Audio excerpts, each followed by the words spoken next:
This is an RNZ podcast.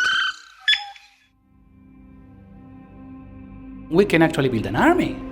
You see, we can build an army, using cold storage and regular importations. Kia ora, nau mai haramai ki te ao hurahanga, ko Clakin Cannon tēnei.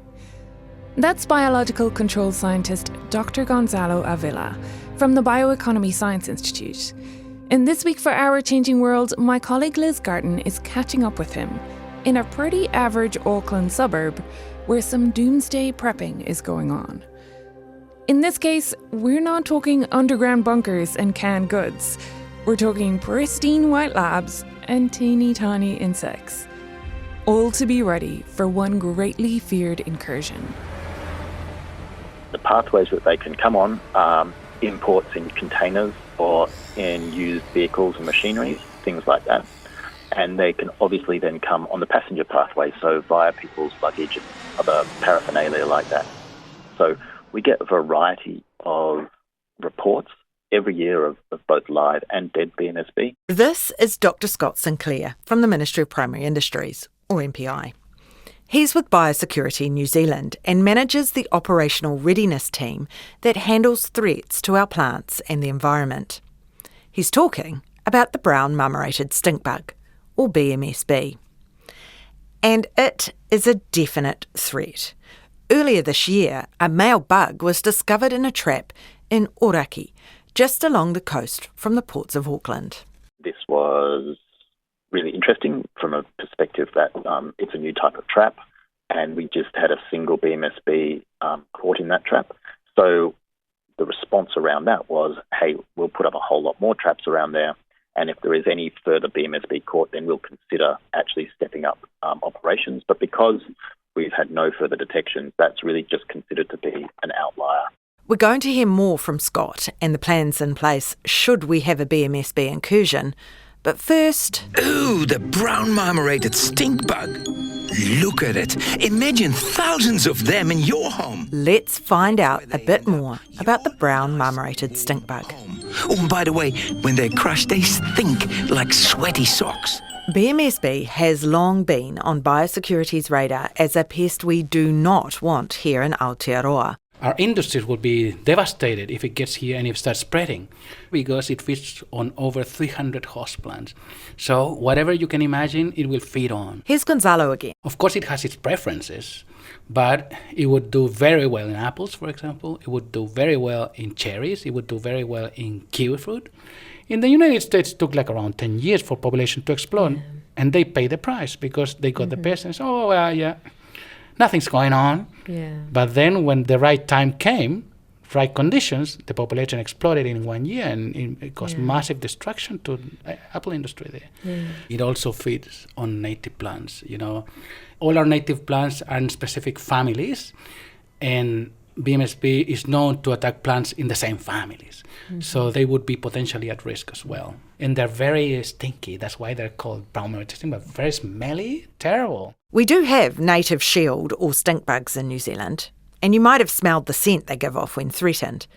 But BMSB is another level, says Gonzalo's colleague, Karina Santos. The stickiness could be similar, but not the same smell, but the same the power is stronger.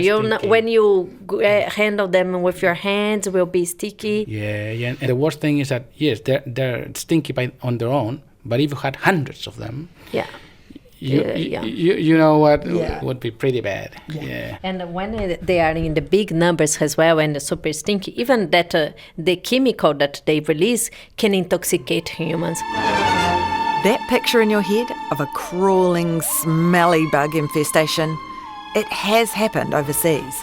And that's why I've joined Gonzalo and Karina at the Bioeconomy Science Institute in Auckland's Mount Albert. Where we're going. This is the container facility.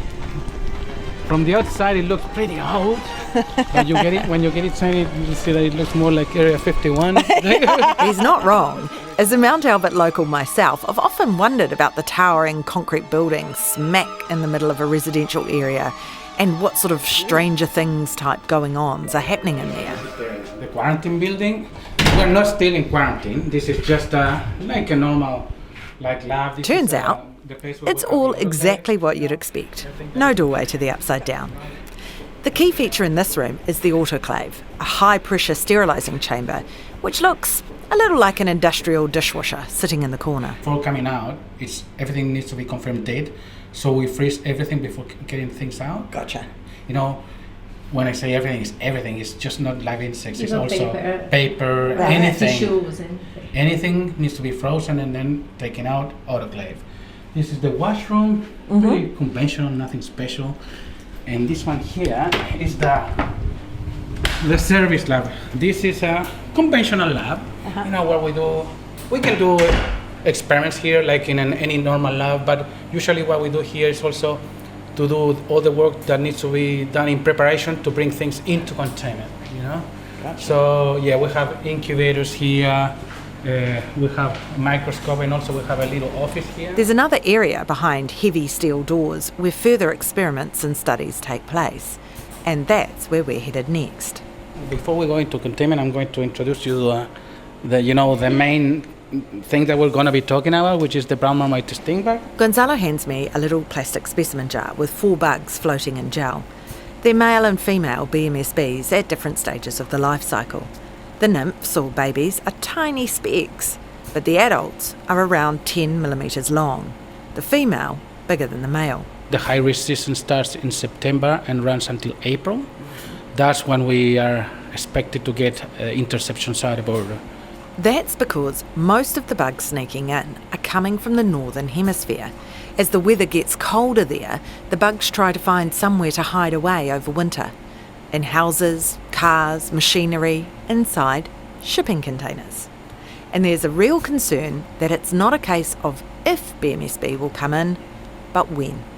We started working on biological control preparedness against the Brown Marmorated Stink Bug very heavily since 2015. And in their preparations, they've recruited some help.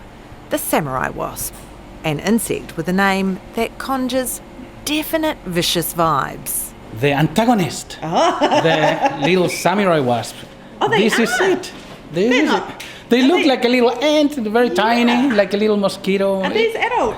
Yes, that's the final size. Oh my gosh. So very small. They look like sesame seeds, or Pretty like much, smaller. Yeah, they're tiny. Yeah, very small. While it might not live up to its name and looks, the Samurai Wasp, or Trisselchus japonicus, is the natural enemy of BMSB. Now, neither of these insects, which are native to East Asia, are in New Zealand yet, but in 2018 the Environmental Protection Agency approved the use of the Samurai Wasp if BMSB became established here. The idea behind this tactic is if you get a pest insect into the country, you recruit its home predator to help keep numbers in check. We've done this before here in New Zealand, dating right back to the late 1800s when ladybirds were brought in to deal with aphids. Now, a lot of the work being done by Gonzalo and Karina is to make sure we understand just what releasing this biological control might mean and what it would entail. So let's carry on with the tour. Here we go. This is the actual quarantine facility inside here. That's the service lab. So I'll explain you where we are now. We're just on our way to Area 51. This is called the Bayful Chamber, so it's what separates the containment facility from the outside. It's a short, dark metal corridor with one tiny light in the middle. One door will only open if the other is closed. Gonzalo says there are many layers to ensure the wasp doesn't get out into the country before we're ready for it. He says if it escapes in the lab, there are sticky traps to catch it there. If it manages to get out of that room, it'll be in the containment corridor, where there are more sticky traps. So the third layer would be here. So if it escapes from inside, when we open the door, it would get here. It's quite safe. We've never, ever had an escape from here, so we're doing a good job, I guess. Let's not make it today. Yeah, probably not. So we head through to the containment corridor, where there are 6 small rooms set up with incubators and other equipment to run experiments and rear insects. In our case, we're rearing aliens. That's why we call it Area 51, because we're bringing insects that are not present in New Zealand, and they need to come into containment because they're not from here. So we need to keep them under very strict conditions. Now, there's something else alien-like about the Samurai Wasp. Like the chestburster in the Sigourney Weaver movies, the Samurai Wasp is a parasitoid. So it mainly eats nectar from flowers, but it needs a host to reproduce. So the teeny wasp lays its eggs inside a BMSB egg. The larvae kills its host, and instead of getting a stink bug hatching, you get a wasp. There are lots of different strands to the work Gonzalo and the team are doing here. Karina has been looking at a way to mass rear samurai wasps to create that army Gonzalo talked about. So far, the only way to rear Trisochus japonicus is on its target host, which is BMSB. But for us in New Zealand, it would be a little bit complicated to rely on that, because if we want to use the parasitoid against BMSB when it arrives, we need to have a source of parasitoids. And so far, no one is rearing it commercially. And that's why, Karina is doing that experiment to see if we could rear our parasitoid in a species that is already in New Zealand. In this case, we're using the Pirosporum chillbug, which is an exotic species to New Zealand. It feeds on Pirosporum. And so far, she's doing a really good job. She's getting very good results. There's another project, funded by MB, looking at developing artificial stink bug eggs to grow the wasps in. And that would, if it works, would be fantastic, because then we will not need to rely on the target host, on the host, to rear the parasite. We will rear artificially. So we're doing that work in collaboration with Chinese institutions. It's a very multidisciplinary team. We have bioengineers, chemical ecologists, entomologists, people expert in insect behavior. And we are now at the phase that we are developing our first prototypes of artificial eggs. And what you can see here is this is not really the artificial eggs, these are steel balls. Karina shows me a little pad with a cluster of small steel balls. They look just like the ones you'd use to decorate your Christmas cake. And to attract the wasps, they're testing out some stink bug perfume. We are covering those steel balls with volatiles from the Brown Marmorated Stink Bug to see if the parasite would be arrested, like attracted and responding and very excited about the eggs, just because they have the smell. So if we get positive results, then we'll need to discover which are the specific chemical compounds on those volatiles that are triggering that excitement of the parasitoid. So that's what we're going to be doing here, like in the afternoon. It's a numbers game. If necessary, if there's a BMSB invasion, how do we quickly get enough samurai wasps to have an impact? Importing them in big numbers is not an option. Mass rearing them on native or artificial stink bug eggs could help, but it would still take time before we had enough adult females. Which brings us to the next strand of Area 51-like research, cryogenics. Sort of. The idea for it was to do lots of importations to see how many parasitoids we could actually accumulate after a round of imports, and how long they could survive. We managed to import around 12,000? Around 12,000. 12,000 parasitoids, and survival was very, very good as well when we keep them at low temperatures. So fantastic. We tested 10 degrees and then 15 degrees to see which temperature was better, and also for how long they will survive, for 6 months, 8 months, or 10 months.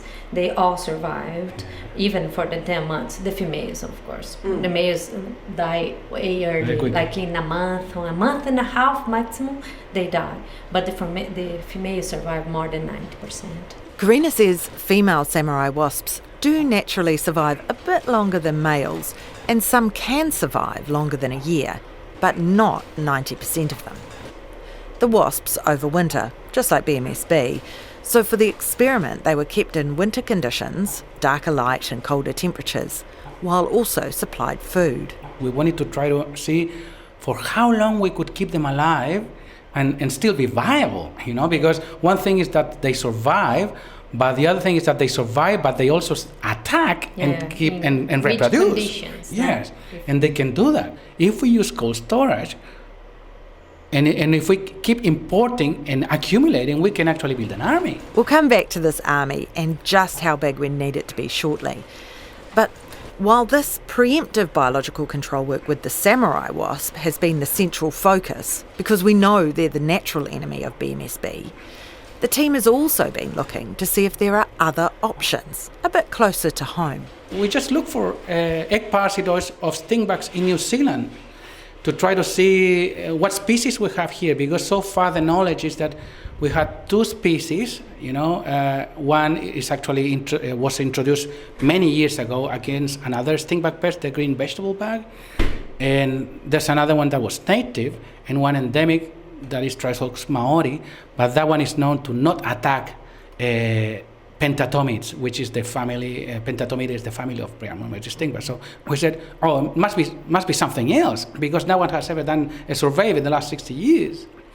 So we did that work for over 3 years, and we ended up finding, apart from finding the 2 known parasitoids that attack stink bugs in New Zealand, we also found 2 more, not known to science. They're new to science. This discovery spawned 2 new studies testing New Zealand parasitoid wasps on BMSB eggs in facilities in Italy and Switzerland. How did our wasp go? It's a bit disappointing to say that they can't be used as primary parasitoids. Disappointingly, the New Zealand wasps are just not aggressive enough. They did attack the stink bug eggs and increase stink bug egg death a bit, but they didn't reproduce well in the BMSB eggs. So it doesn't look like they'd be able to control BMSB alone, though they could help the samurai wasps' efforts. That then raises the question of whether the samurai wasp would compete with our already established parasitoid wasp species. To know that, we need to do the research and see what happens when we do a competition experiment. How would you set that up, a competition study? Those are very common experiments in biological control. So what you do, for example, is you have a big petri dish with a BMSB egg mass.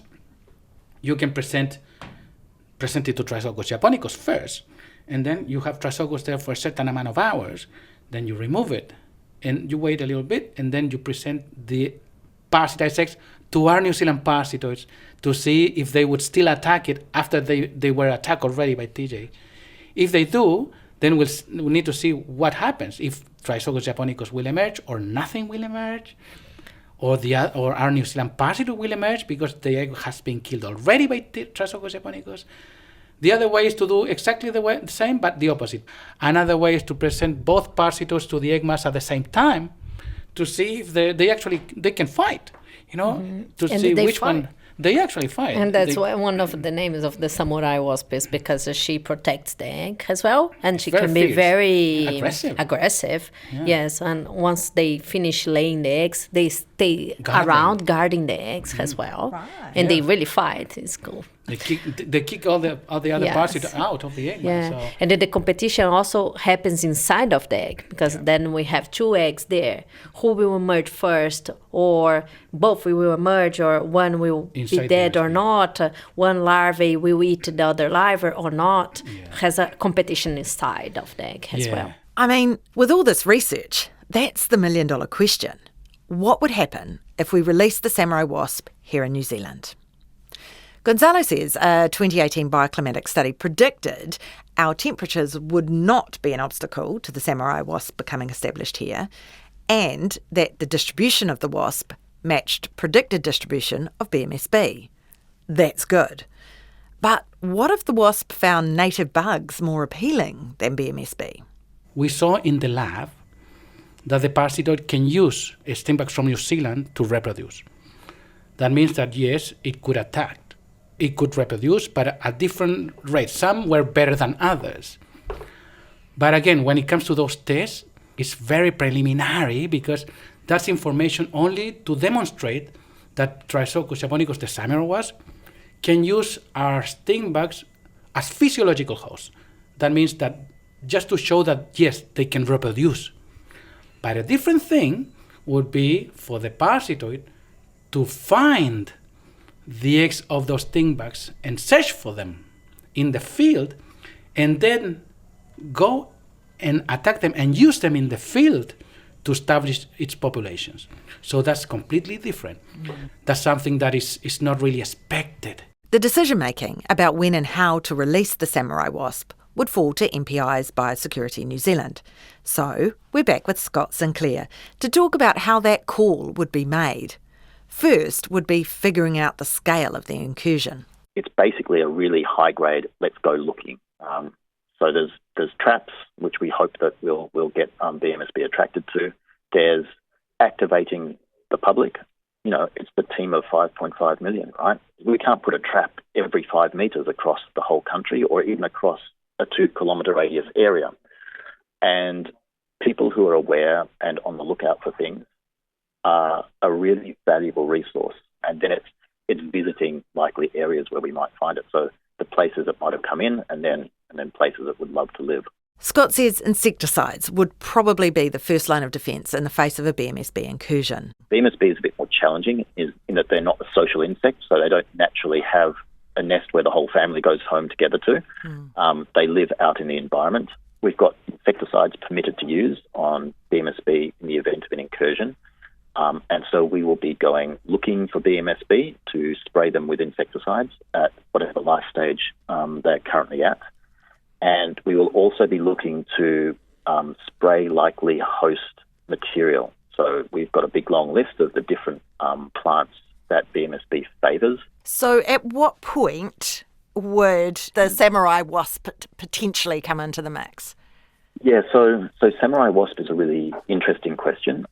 It's a really cool idea, but it's something that's really difficult for us to operationalise, and particularly to operationalise rapidly, because there's some really challenging, I guess, logistical constraints around there, in that we would need to be effective in an eradication. It is always proposed that we need a really, really large population of Samurai Wasp, and so we'd need to have that constantly on hand somewhere to deploy in the sort of hundreds of thousands, right?